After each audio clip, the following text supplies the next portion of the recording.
Raman spectroscopy has a long history. In the 1920s, Chandrasekhar Raman was studying light diffusion through liquids, and he discovered that the light passing through the liquid would generate these little sidebands on the light, little tiny signals that could be measured. And he also discovered that those little signals were related to the particular molecules that were in the liquid. This kind of work is called Raman spectroscopy, measuring those little sidebands on the light.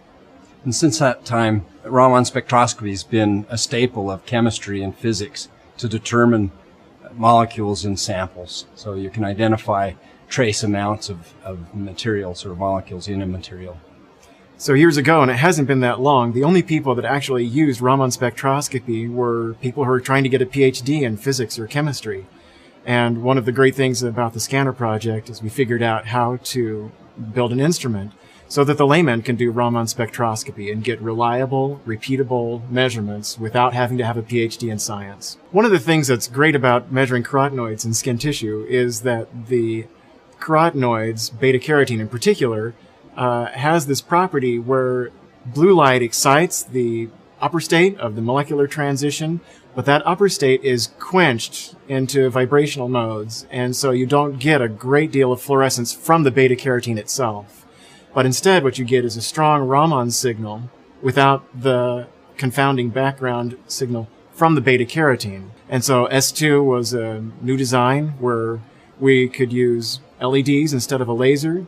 We could use photomultiplier tubes instead of a spectrometer to try and measure these very weak signals. And we're able to make measurements that are independent of the temperature, independent of the humidity, things we can make machines that are accurate so that if you measure the same sample repeatedly on the same machine, you get the same answer to within about 5 or 10%. And if you measure the same sample across 10 different machines, you get the same answer to within about 5 or 10%. So we have a high level of confidence in the integrity of Nu Skin, especially as they've pushed us to try to make sure that the measurements are accurate.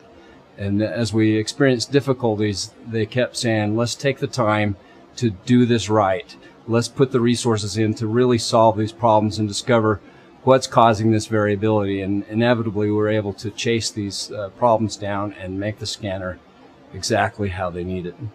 I'd say there's no doubt that we can measure carotenoids using Raman spectroscopy. We've done it in our own lab using beakers. We've made samples that are rich in antioxidants, and we've measured the Raman signals directly from that.